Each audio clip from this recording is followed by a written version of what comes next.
The only supplements you need to build muscle. Science-backed. The other day, I was chatting with a friend, and she mentioned how building muscle can feel a little overwhelming. And I totally get it.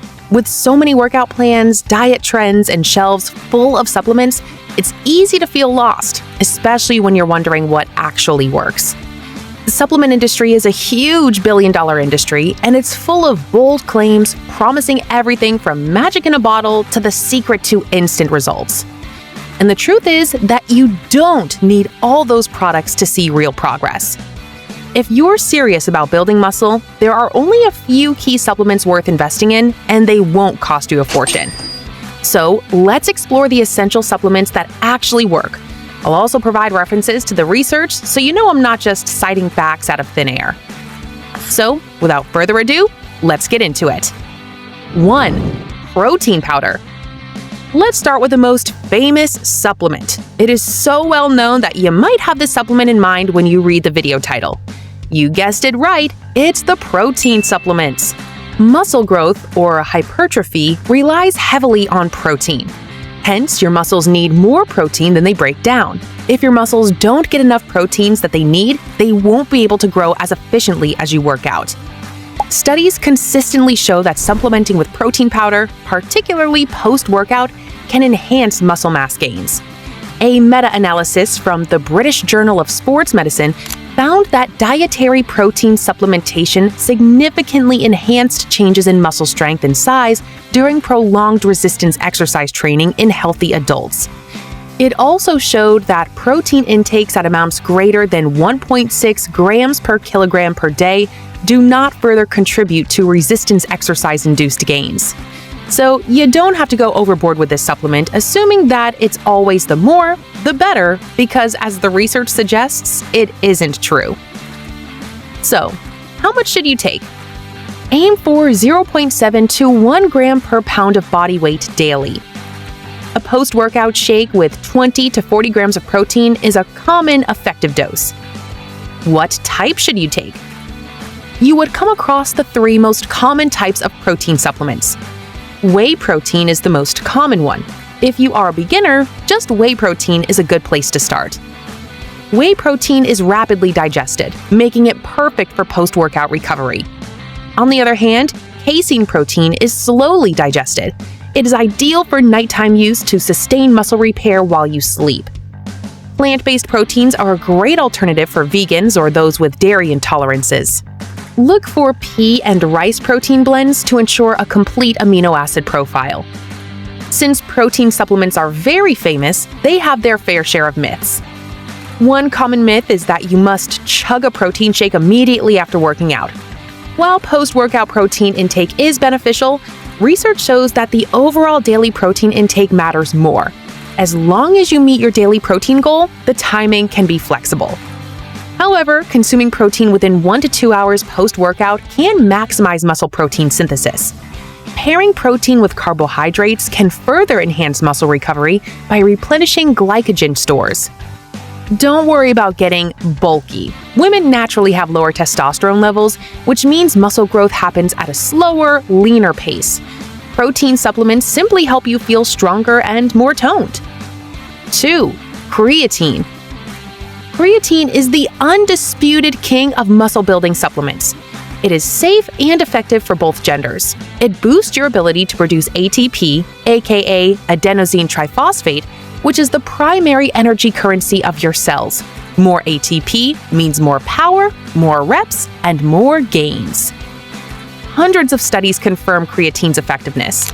A review in the Journal of Strength and Conditioning Research highlights that creatine supplementation can increase muscle strength by 8%, lifting performance by 14%, and bench press performance by up to 43%. Furthermore, creatine may also help with brain health and fatigue. Which form should you use? You should look for creatine in the form of creatine monohydrate. It's affordable, effective, and extensively researched. So, how much should you take? Many people start with a loading dose of 20 grams per day, split into 4 doses for 5 to 7 days, although this isn't necessary. For maintenance, you can use 3 to 5 grams creatine per day. You don't need to cycle creatine. It's safe for long-term use. A common misconception is that creatine causes bloating or dehydration. In reality, creatine helps cells retain water, promoting muscle hydration. Some people may experience slight water retention initially, but this supports muscle growth. Another myth suggests creatine harms the kidneys. Research shows that creatine is safe for healthy individuals even with prolonged use. 3. Beta-alanine. Ever feel that deep burn during a workout that makes you tap out sooner than you'd like? That's lactic acid building up in your muscles. It's the reason you feel sore after pushing hard, and here's where beta-alanine steps in. Beta-alanine helps buffer that lactic acid, slowing down fatigue so you can keep going. This means you can squeeze out those extra reps, lift heavier, and stay in the zone longer. Over time, this leads to stronger, more toned muscles. A study published in the International Journal of Sports Medicine and Exercise Metabolism found that beta-alanine supplementation improved performance by increasing time to exhaustion in exercises of duration more than 60 seconds. You can take 3 to 6 grams of beta-alanine per day. You can expect a tingling sensation called paresthesia after taking this supplement. It's harmless but can be reduced by splitting doses. 4. Branched chain amino acids, BCAAs. BCAAs include leucine, isoleucine, and valine. They play a direct role in muscle protein synthesis. Leucine, in particular, triggers the muscle-building process. Numerous researchers indicate that BCAAs can reduce muscle soreness and accelerate recovery. While they're not essential if your protein intake is sufficient, they can be beneficial during fasted training or prolonged workouts. So, how much should you take? Aim for 5 to 10 grams before or during your workout to keep your muscles happy and ready to perform. BCAAs are not always necessary, but they are super helpful when you're pushing your limits. 5. Omega-3 fatty acids. Fish oil. Fish oil is rich in omega-3 fatty acids, which have been shown to help reduce inflammation and improve blood flow. Why does that matter? Because less inflammation is equal to faster muscle recovery. And let's be honest, no one likes feeling sore for days after leg day. They also support joint health, which is crucial for consistent training. Along with enhancing muscle protein synthesis, omega-3 may slow age-related muscle loss. Research has also suggested that omega-3s may enhance muscle protein synthesis, though the effects are more subtle compared to protein and creatine. However, a reduction in inflammation can allow you to train harder and more frequently, leading to better muscle gains over time. So, how much should you take? You can take 1 capsule or 2 to 3 grams of EPA-DHA daily. 6. Vitamin D. Vitamin D isn't just about strong bones. It's also helpful for muscle strength, recovery, and even hormonal balance. Low levels are linked to feeling weaker, slower recovery, and a higher risk of injury.